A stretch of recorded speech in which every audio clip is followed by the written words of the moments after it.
¿Qué tal, queridos amigos? En 1994, en julio, para ser exactos, hubo una terrible matanza de civiles por parte de elementos del ejército y de la entonces gendarmería. Fueron 22 los muertos y solo supimos de esta matanza a través de los medios internacionales porque el gobierno de Peña Nieto no informó. Ayer tampoco informó el gobierno federal acerca de otra matanza. Y lo más triste es que son pocos los periódicos que han dado cuenta de ello. En Aguililla, Michoacán, hubo un enfrentamiento entre el cártel Jalisco Nueva Generación y los llamados Viagras. Y en total murieron 21 personas. Este enfrentamiento es interesante, doloroso por las pérdidas de vidas humanas, aunque sean vidas de criminales, pero hay algo que llama mucho mi curiosidad. De los muertos, 3 elementos eran miembros del ejército de algunas naciones centroamericanas. Es decir, elementos militares que dejan de ser efectivos en Centroamérica, vienen a México y se integran a las bandas criminales, ya sea del narcotráfico o de otro tipo. Michoacán, Jalisco y el Estado de México forman un triángulo.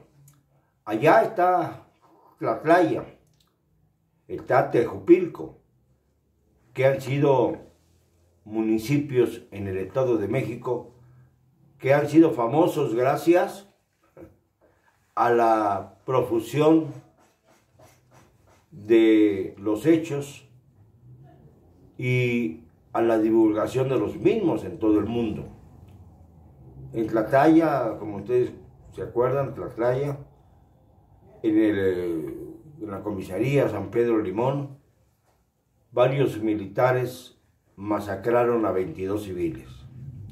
Esto fue brutal, porque lo negaron en principio y luego aparecieron fotografías con niños y mujeres absolutamente indefensos, a los que además les colocaron rifles para simular que estaban armados cuando no era así.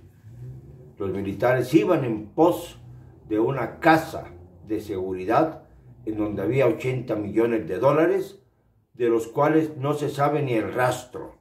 Acabaron, claro, en el escritorio del entonces secretario de la Defensa Nacional, Salvador Cienfuegos. Esto es un hecho innegable. Y en esta misma zona, un poquito más hacia el sureste de Michoacán, suroeste de Michoacán, aparece Aguililla y la matanza que lamentablemente no tiene más explicación que el recrudecimiento de la violencia en estos tiempos de pandemia. Qué curioso que sigan apareciendo más y más y más matanzas, violencia, ataques, cuando se supone que la gente debiera estar resguardada en sus casas, confinada. Ya antes habían estado confinados. Esto es lo que no se dice. El confinamiento no comenzó con la pandemia, El confinamiento comenzó mucho atrás, cuando la violencia se hizo de la República Mexicana, cuando la violencia se extendió a todo el país. Fue entonces cuando la gente se refugió en sus casas, en las noches sobre todo. Ya muchos de nosotros no salíamos a carretera, por ejemplo, ¿Por porque había asaltos descarados en las vías carreteriles. Había asaltos descarados y no había quien los frenara. Ni siquiera había la intención de hacerlo. Ahora, en Aguililla mueren 21 personas, de ellos militares de otros países. Se encuentran primero a 12 muertos y luego el ejército llega al campamento de los Viagras. Es decir, esto es interesante, el ejército sabe en dónde están los delincuentes y no actúa. Actúan ya después de que hubo la matanza, ya después de que hubo la masacre, ya sobre los cadáveres regados. Ya estaban 12, 3 más estaban al fondo de una barranca, y así fueron sumándose hasta llegar a la cifra de 21, uno menos que en Tlatlaya, Estado de México, en el 2014.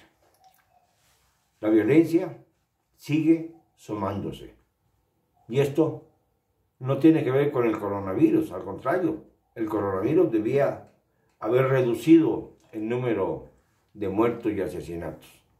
Pero todos los días publicamos, gracias a los servicios de El Sol de Quintana Roo y de Yucatán, la lista de los que mueren violentamente en nuestro país.